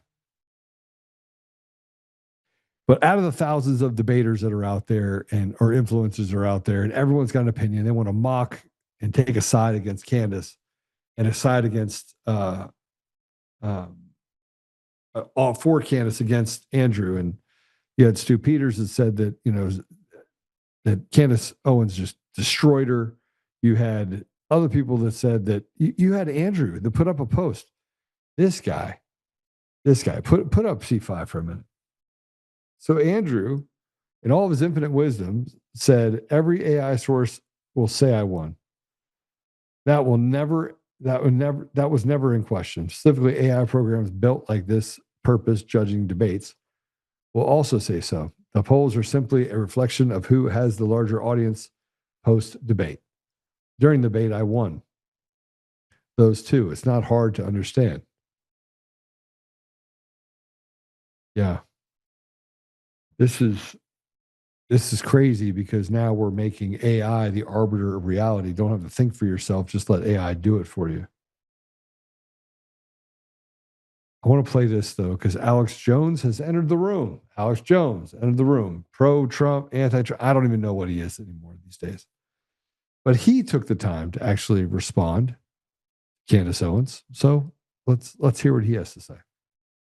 Candace Owens today decisively defeated Andrew Wilson, the champion the TPUSA put forward in the Charlie Kirk assassination cover-up debate, hosted by Patrick Bet-David. I did my regular syndicated show today, 11 a.m. to 3 p.m., and so I couldn't watch it then. But once I got off air, I watched it. And she slaughtered him. Absolutely slaughtered him. Now, I've seen Wilson before, and he's debated my son, and I saw him on Rogan, was familiar with him, and I've seen his tactics. A lot of his appeal to emotion, he just acts confident. That's what he does. And a lot of times he's debating a topic where he's on the right side, so he wins the debate because he's in the right. But she destroyed him. And I'm going to post right here with this same post here at Relox Jones on X, the most defining moment where he got annihilated. She says, hey, name me the charges against the supposed assassin of Charlie Kirk. And he couldn't name it. She then, in the order of the charges listed, and they pull it up on ChatGPT, and she nailed it word for word with photographic memory. And he says, oh, you were using your phone, I think. You're on your phone. And she reaches over in her purse and pulls it out and gives it to Patrick Bet-David, and there were no texts about it to her. So she destroyed him right there. Look, folks, I'm going to explain the keys here. They claim Tyler Robinson got on the roof, made this shot, put a 30-06 together, put a telescopic scope on it. That anybody that knows telescopic scopes know, you put them on, even if they were sighted in before, they don't even hit the paper at 100 yards. So the fact that he could do that, then they put the video out, it's 30-something seconds. He doesn't have time to put a rifle together and do that. It looks like he unfolds something, whoever it is. So the official story is not true. And I broke what Joe Kent's confirmed happened. This has been in the news. They've confirmed happened months after I broke it. That at a cabinet meeting 7 days after Charlie was killed, Kash Patel said, I have orders from the president. We're not looking at any foreign involvement or all the trans groups that said he'll be dead when he comes to town tomorrow.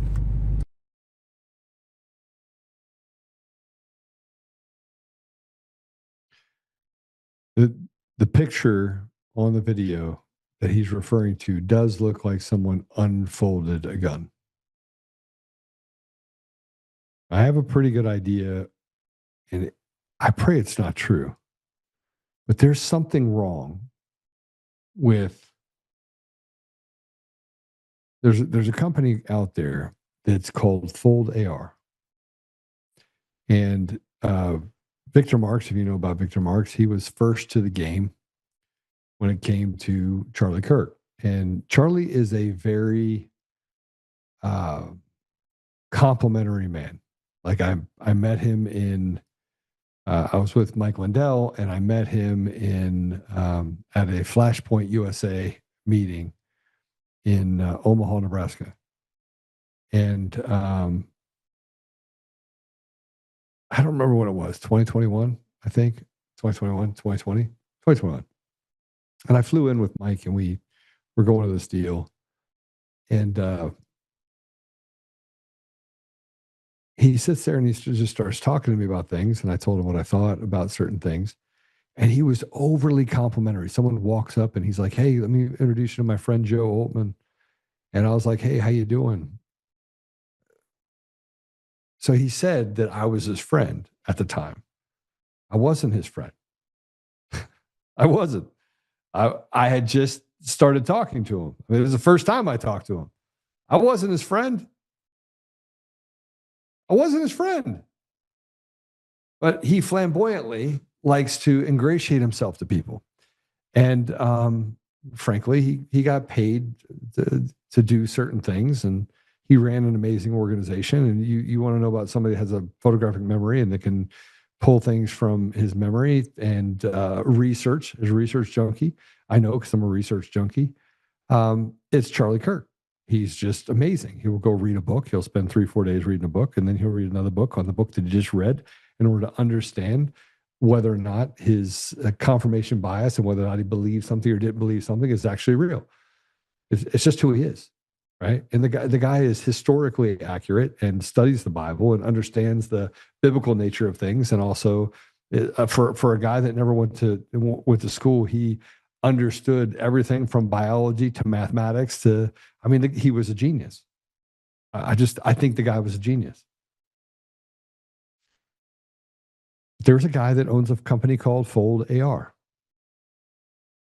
And, Victor Marx is running for governor. And I didn't know any of this. I was never involved in anything to do with, this disparagement of Victor Marx. I ran for governor. I was like, I'm going to do this. I'm going to jump my both feet in. And so I did. And the lies that came out about me, but then I went back to, and I was at Charlie Kirk's memorial service. But the lies that came out about me from Victor Marx, and that he just is a flamboyant liar. And he's like, well, Charlie Kirk, this is where I had some hard time, kind of putting pieces together. He said, Charlie Kirk is my friend. And, I was his mentor. So I went back and watched the video where he said that. And I just remembered what Charlie Kirk did to me in front of somebody else that walked up and said, this is my friend, Joe Oltmann. I thought to myself, I'm not your friend. And normally I would say it, by the way. And I was like, well, I mean, friend's a stretch, but okay. I would say something like that. And I didn't say anything like that. I just kind of let it go because it's Charlie Kirk. And I was just paying attention. Now, the truth be told, one of the things that we talked about, he didn't find all that appealingly something to talk about. He didn't agree with me. And that was on election fraud. And, I was talking to him about what he said to a pastor out of Nevada. His name's Andy, out of Las Vegas area.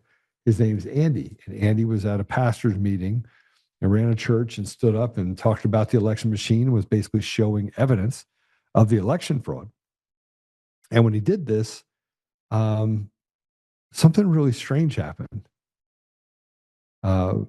Charlie just got really combative and said that Andy was a Fed, which is super interesting because what you're actually saying is that Andy is CIA and that you're testing me, right? Because one of the things that Charlie was known for is, he liked interacting with kids because he was safe for him. It was safe because he knew that at least they weren't the CIA.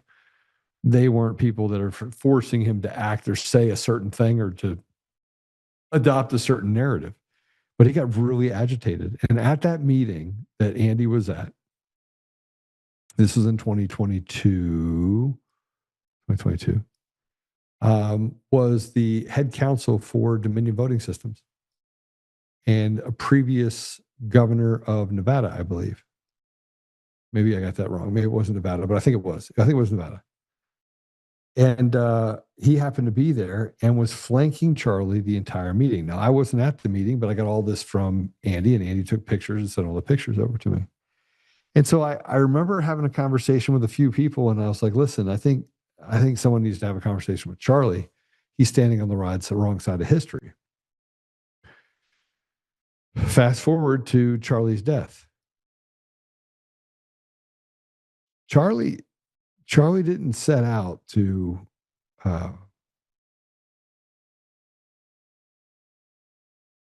he didn't set out to hurt anyone, and the radical left could have picked 500 different people. They could have, if it was like some tranny group or, this narrative you have with Robinson, you could have any number of things that you would get to that wanted Charlie to die sooner than you could get to someone on the left. He was the most respectful person. We walked on the campus. He was respectful. And yeah, he had people that would stand against him because they just made up a narrative. And it was always by the same group of people.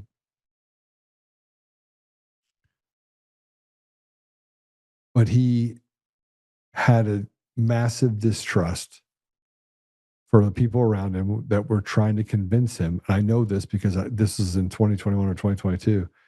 He said so much when we were sitting in the hallway of the church in Omaha, Nebraska.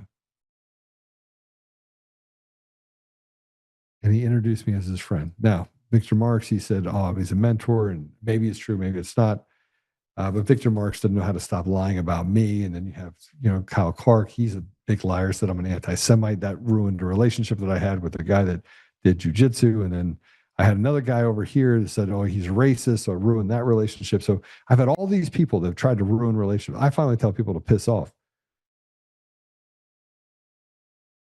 But then I don't know what it was, 4 months ago, 5 months ago, I met the guy that owned Fold AR. And he comes out and he calls me and he says, I gotta talk to you about this stuff. And I went to dinner with him and we talked about the Fold AR. And then he talked about how guns disappeared and that Victor tried to buy a bunch of them so he could send them to different countries. And I'm like, okay, this is too much. This is too much. And then he talked about guns disappearing. And so I went back and I watched that video over and over and over and over and over and over again. And I was like, it's not a 30-06. It's not. It's a 6.5 and a foldable AR. 6.5 Creedmoor and a foldable AR. That's what he was shot with.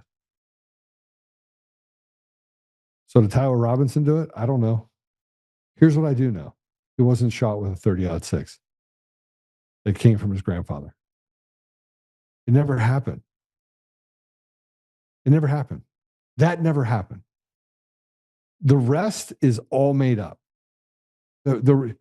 Anything else that you tell me is all made up. But when I saw the video of the unfolding, I was like, holy crap, that's not 30-06.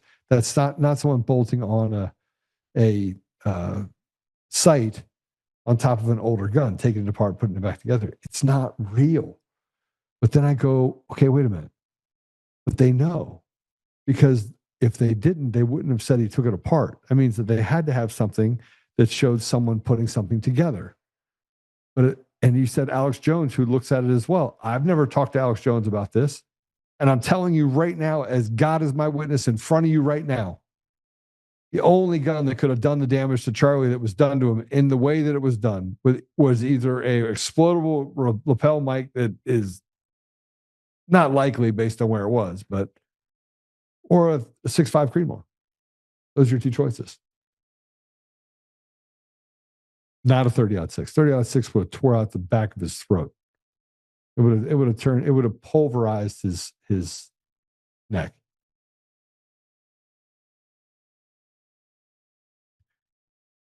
We are living in a world where they lie to us about everything.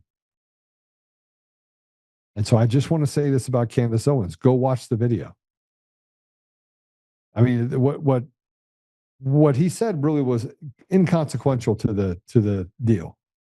It didn't mean anything to me when he said, that when he said that you had these text messages when one side won or the other side won. Andrew was noticeably uncomfortable, which means he lacked information. He did not understand what he was saying or what he was saying or how he was saying it. He was winging it in large part. He did not study the case like Candace Owens does. He did. And frankly, I don't think he knew anything about the Tyler Robinson case. And the other part about unfolding an AR, I had to go back and watch a video of the person that had this company unfolding an AR before I went, my gosh, it's the same gun. But the fact that they built the case around a 30-06 means somebody is lying about something and they know. And that someone put their hands up and said that they did it as a distraction means they know. They know. Somebody knows how and why Charlie Kirk was killed. That's true. And that text message that Andrew was talking about, it was directly tied. It was directly tied to the fact that they had to create a story that made you look over here rather than looking over here. And do I think Israel did it? I don't know. I don't know who did it. But I know who didn't do it. A 30-06 did not do it. So maybe Tyler had a 6.5 Creedmoor or a foldable AR that just so happened to be the same place that Victor Marks is hanging out over here, and and trying to work a deal to sell foldable ARs to different countries. And it happens to be that this guy's unfolding an AR on top of a building and doing all this stuff. They only have 30 seconds to do it. And I'm telling you right now, if you have a 30-06 and you're actually mounting a scope, a high-powered scope, you have zero chance, between 0 and negative 5,000, that you're going to be able to hit a piece of paper from 230 yards. He's right. You got to, at a minimum, bore sight it. You're not going to be able to walk in and just tap, tap, tap, screw, screw, screw, boom, you're ready to go, and you can shoot at 230 yards. It's not even possible. But they want you to they've expected you to adopt the impossible. But that's not the only thing they told you to adopt the impossible with. They told you to adopt the impossible with COVID, to adopt the impossible with weapons of mass destruction, and everything we turn around to adopt the impossible. Adopt the impossible that Ukraine could be the bad guy or the good guy and Russia bad. Adopt the impossible. Adopt the impossible. And we sit in the bottom, we talk about the elections, and we have so much evidence, and it never makes the light of day because you got retards in every form of government that are stopping us from getting to a place of common sense. That's all I know. Here's what I'm going to tell you. I'm going to tell you right now. Believe nothing of what you hear from anyone when it relates to the government, related to what happens with Charlie Kirk or the elections or anything. We've just got to the point where we expect that we're going to be lied to. Candace Owens is not your enemy. Tucker Carlson is not your enemy. I don't know about some of the other people, but they're not. Go back and watch the video. And I actually don't think that Candace Owens wiped him up based on that particular piece. That's actually trivial compared to the rest of the conversation. But let's get into something if we can real quick. I want to get into the elections. I want to step away from Candace Owens a little bit. Although I will tell you, the Candace Owens part is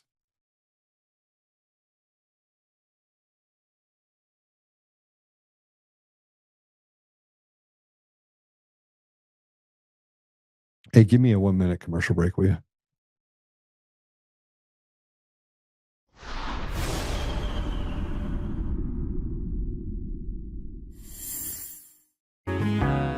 Oh, hi. I almost didn't see you there. Welcome to DCF Buns, where you can find the freshest buns in town, if I do say so myself. Oh, our master bakers teach class every week. So whether you're new to baking or trying to improve your culinary skills, we got you covered. And we can help you bake the cake of your dreams. We'll even clean your cake if you want. And if you don't want to bake anything yourself, we have loads of fresh buns available in a variety of shapes and sizes. Check us out at dcfbuns.com to learn more. DCF Buns, we keep the buns hot and the deals hotter. Buns. In every thread, in every stitch, Honor-Bound USA weaves the fabric of the American spirit. It's not just apparel, it's a testament to God, family, and country. At Honor-Bound USA, we're a family of patriots who put our faith, family, and America first. When you visit our website, you'll find a line of products that embody our commitment to pray, stand, speak, and act. As the official site for the Untamed podcast, all of our products proclaim speaking the truth with courage. We also have the powerful documentary from Professor David Clements, Let My People Go. Identify yourself as one of the few who are willing to stand for what they believe in. Join the Honor-Bound USA family today. Wear it as a badge of honor, commitment to the values that shape us, and a pledge to the bright future we will build together. Because when you're honor-bound, you're not just wearing a brand, you're embodying a lifestyle.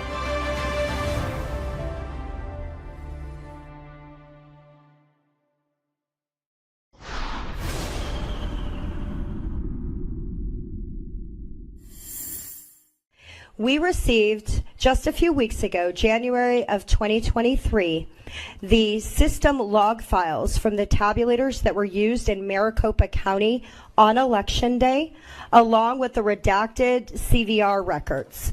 Through an analysis, we were able to determine that 250,000 ballot feeds misread by those tabulators.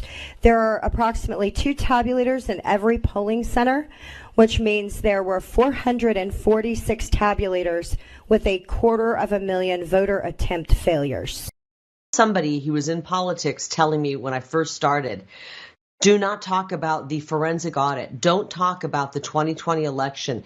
Distance yourself from President Trump, and whatever you do, don't bring up COVID or question the vaccines or the mandates. And I looked at this guy and I basically kicked him out. And I took all of his suggestions and advice and I threw it in the trash can, and I immediately went down and I toured the forensic audit site and I started talking about our corrupt elections. And, you know, people have finally caught up. We're seeing some more evidence every single day come out. Sorry about that. I don't know what happened. You ever had a moment of unclarity? Everything came rushing to you at once. That's what happened. But here's what we're talking about here. This confirms that the state government of Arizona was overthrown on November 8th, 2022. Now, they did this in 2020, they did it in 2018, 2016, 2014, 2012, 2010. They've been stealing elections for decades. But here's the problem with that is that they did it state by state. So you couldn't see it happening, and they used election systems that were made. And a guy that was a Congressman, Feely, he was a Republican, not a Democrat. That's why you know for a fact that both sides are irrevocably broken. And until we get rid of machines and mail-in ballots, and until we get to a place where we can actually have transparent elections, which they desperately don't want. They want to do everything they can to steal the sovereignty that you have as a American. And if that's not true, how do you have systemic breakdowns and degradation across our entire society, all 50 states at the same time? You think that's how it works? It's not how it works. It's not how it works. Breakdown of education. How is that happening across all 50 states? I can tell you why. I can tell you how. You have to have people in positions of trust and authority that can stop people from getting access to education. It has to become systemic. It has to literally be institutionalized into an environment that stops you from having good education. Because I'm not just talking about the poor communities. I'm talking about kids that are graduating from suburbia that half of them can't read. Half. 21% of the U.S. population is borderline illiterate. 21%. And all those people did not come from the deep south and inner cities. It's from every walk of society. The Department of Education came in. How do you think we got to radical leftist teachers in even conservative environments that were telling your kids to cut off their penises? That happened. We have got to get to a place where we restore reality, where we restore truth, and it has to be at all costs. And the people that are listening, look, I don't really want to get in a fight with anyone. I got to go defend a lawsuit with a judiciary that is so rotted to the core that it's not even recognizable. And when I talk to other judges that are said, I'm going to come forward. I have a judge, the sitting judge that wants to come forward. And man, I'm sitting here going through all the stuff. I will protect you. And then I thought about it. I was like, you know what? I protected an Antifa kid, and then I couldn't.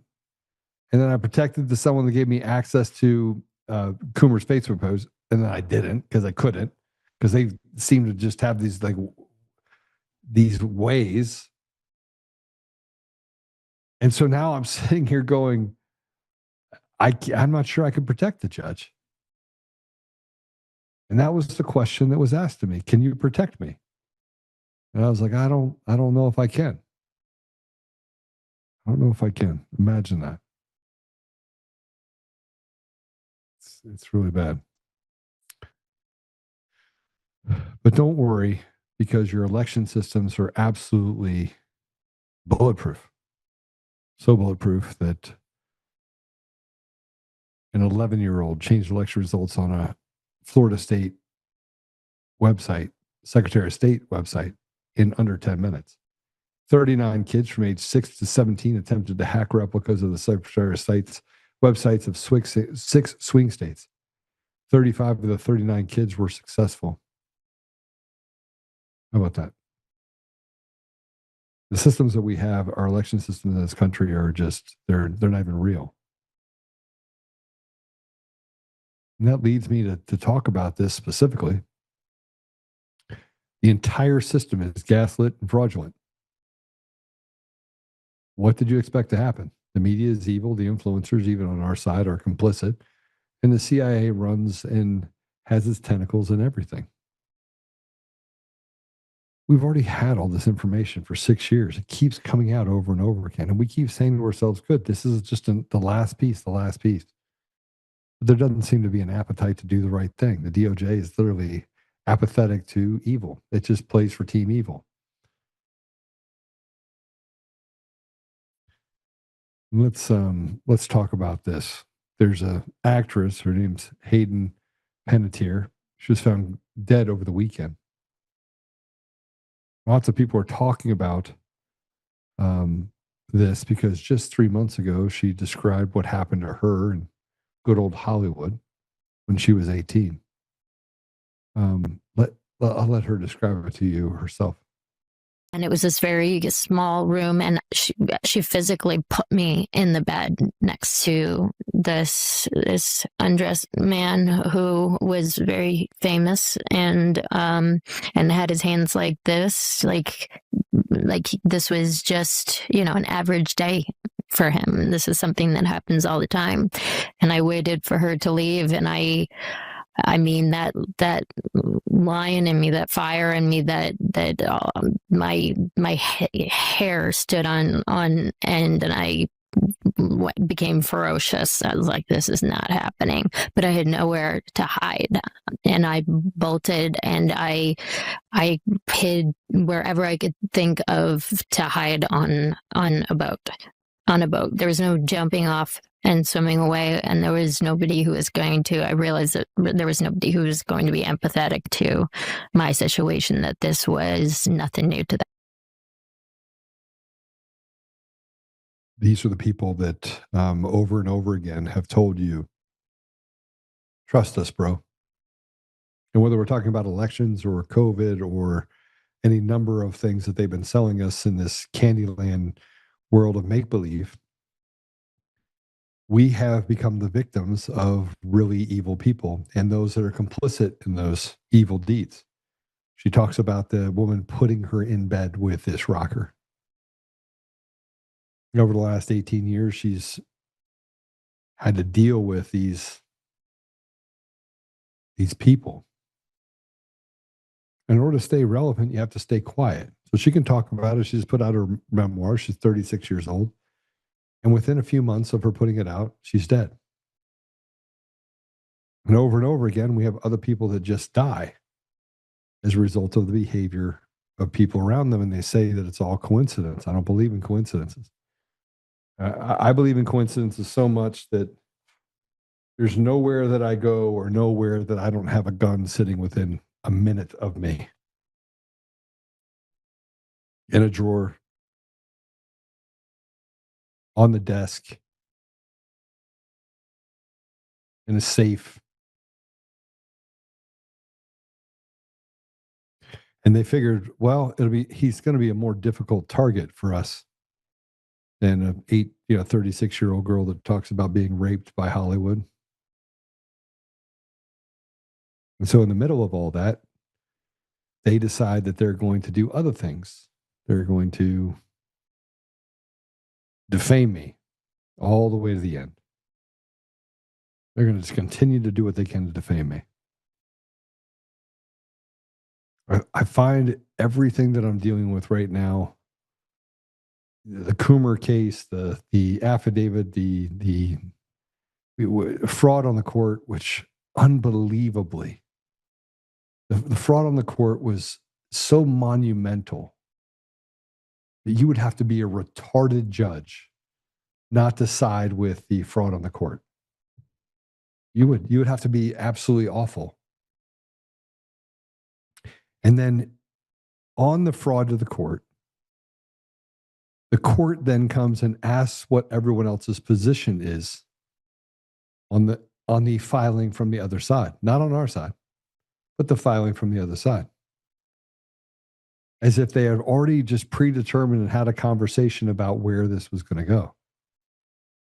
And I remember talking to the attorneys, and I'm like, okay, I'm going to go to DC now because I have to figure out why we're sitting on our hands right now. Why we're letting trash judges and trash special masters that are totally complicit in every degree in this crime family, why we're allowing them to continue. And yet there's, I have to play the waiting game. I hope Jesse's right. I hope I have absolute peace by forgiveness. That would be amazing. That would be really amazing. All right, we're done for the day. Thanks for sharing the last 2 hours with us. I apologize for not being here last week. I do want to tell you what I was up to. So I played golf 2 days in a row for the Special Forces Foundation. So I was out there hanging out with a bunch of GBs and retired GBs. And the organization does some pretty amazing things. It takes care of veterans. And I'm going to be doing a raffle. I don't know if I can call it a raffle of a pretty cool gun that I got donated, and I bought it back, and then I'm going to do it again. I'm going to try and raffle off this gun. Paid a pretty price for it. It's one of 60 in the world. And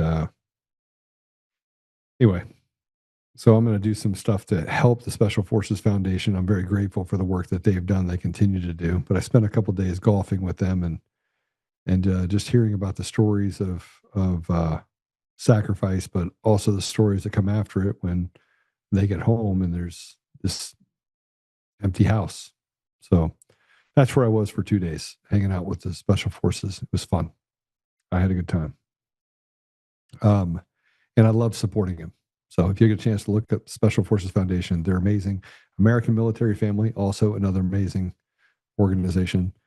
Debbie runs the American Military Family, and Pam is the one that does all the setting up and getting things done for the Special Forces Foundation. And Cody's pretty awesome too. And Calvin, just a bunch of people, just a bunch of really good people over at Special Forces Foundation. So that's where I was hanging out for a couple of days and taking care of them. So with that said, Apple Podcasts, Google Podcasts, Spotify, Pandora, iHeartRadio, TuneIn, and more. Go check it out all over. And Roku. It's good to see you guys on Roku and on the website as well. I am very aware of the censoring that's happening. I got cut off from Facebook again because I put a thing up that said FGT.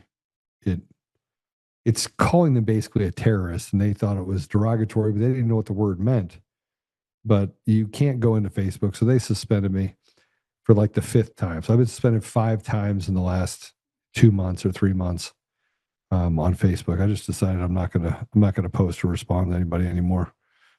I'm just gonna post my stuff and get on with it over there. So if you're watching, go ahead and share it. I also know what's happening with X. This new algorithm is pretty crazy. It went really well for a little bit, and then all of a sudden it went really bad, and it's gotten much worse. And they've just picked winners and losers. That's what they do on social media. And so I'm going to continue to just do what I do, and just we'll kind of just work our way through it. But I think there are a lot of good people, and I think that our message of goodness and truth is more and more being suppressed because they're in the final hour of knowing that they're not going to do anything about it. So we're going to end up having to do all the hard work. So just keep praying and keep fighting, and don't give up any ground. That's what I would tell you. So let's pray. Father God, we are grateful for the blessings that we have, and we're grateful for the time we were able to spend with Jesse today. And I was kind of awestruck by the comments that he made in the middle of the podcast. But Father, I just ask you that if it's your will, it be done. Father, we bring this before you, looking at just what is happening in our world, and And it's pretty crazy stuff. And so we ask you to put a special blessing over our leaders, that they may be courageous and ethical and moral, and follow the needs of our society, but also that your will be done through them. Father, we ask you to put a hedge of protection around President Trump and to protect him from the grift of people that are trying to take from him and to force him into a place where he has to do things that go against the American people. We ask you, Father, to give us the ability to see straight to the bottom, even in murky water, and to be able to understand who our enemy is and to do whatever it takes to defeat the enemy, which is evil. So, Father, we are grateful for our time together. We're grateful for this podcast, and we're grateful that we have free enterprise and we can choose to be good people. And Father, we just ask you to protect us as we do that we can just finish well. I say these things humbly in Jesus' name. Amen. Okay. I will see you guys on the other side. Thanks a lot again, very much. And I will talk to you later. See the comments about, well, hold on a second. Let me read the comments on that. Sharon Lee says, coming in late, Candace showed not one piece of evidence to prove anything, not knowing all charges is BS. So I agree with that part was BS. But she did come in with the evidence. And one of the things that was being talked about was the idea of, well, how do you have a folding gun? That's pretty crazy. So Victor Marks, Colt has been getting many Facebook and X accounts taken down. That is very true. They are doing it all day long. So now I just block them. There's so many holes in the story before forth on the CK assassination, so many. But lastly, the destroying of the crime scene. Yeah, that was a little weird.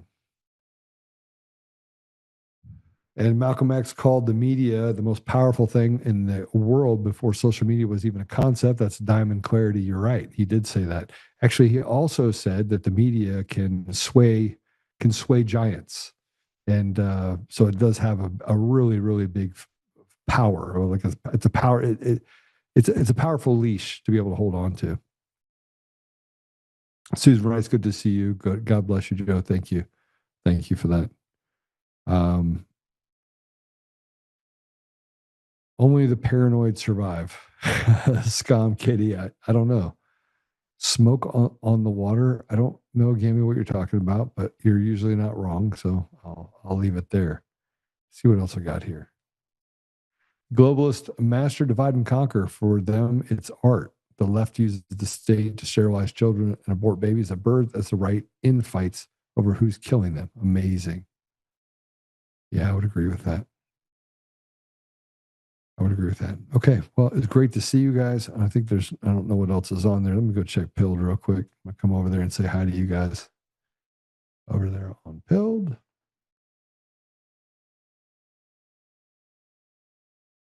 I'm still over on Pilled. There we go. Most prominent anti-Israel voices are communists, which are inherently Jewish. Kirk was beginning to question things, which was problematic. Yeah, he was beginning to question things. That's very true. I can't think of anyone. So Chops says this. Now, this is an interesting thought. I'm glad I came over here. I can't think of anyone that watched the Candace Andrew discussion and came away with a changed opinion. That's very true. It's very true. Now we get more and more entrenched, and that causes us to have more and more entrenchment and other things that we think about as well. So, Chops, that's a. Let me go ahead and give you a little up on that one. Eric Allen, I gave you one too. Yeah, I would agree with all of the things you just said. Made it for the last few seconds. Hello, everyone. Praying all of you have a blessed day and weekend. Praying for you and the family. Danster, go back and watch the whole thing. It was pretty awesome. Who is Chris? Weird is not evidence. It doesn't matter. We don't have a right to throw the baby out with the bathwater, Chris. That's what I'm saying. I mean, how many times have people thrown me out with the bathwater because of some flamboyant bullshit that was made up by some other fake influencer who has never accomplished anything in their life. So I'm just telling you, just to be a purveyor of truth. And unfortunately, that means that you have to, I don't like what Candace did with Erica Kirk. I don't like it. But I also recognize that we have to walk softly and carry a big stick. That's what I think. All right. Go ahead and give me a thumbs up on your way out. Make sure you all do it. And I will see you. Candace presented was, I think, my feelings or my opinion, or I talked to, but no evidence. Yeah, I don't. Facts tell, stories sell. When you have a story devoid of fact, it's only persuasion. Candace is a pro at persuasion. Don't trust her. I would agree with those sentiment. I would agree with that she's a persuader. But who isn't in the influencer world? I show you facts, which are really inconvenient for a lot of people. Yeah. All right. Do your thing. All right. God bless you all. Have a great night. And remember to hit the share button. You're the ambassadors of truth, not me. Break it. Wreck it, Ralph, as I like to say it. We'll talk to you tomorrow.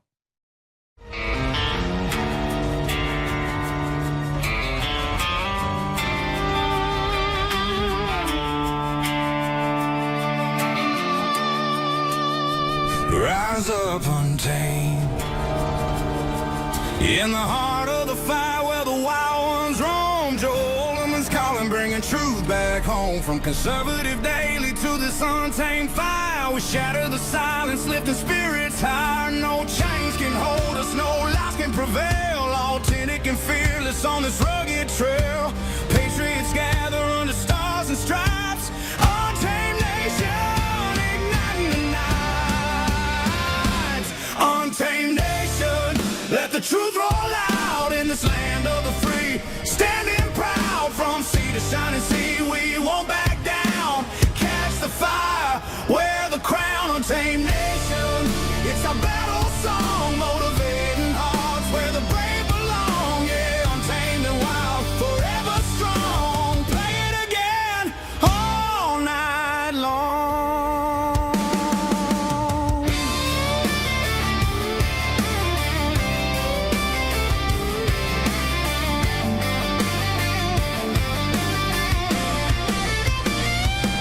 Break the mold, chase the real.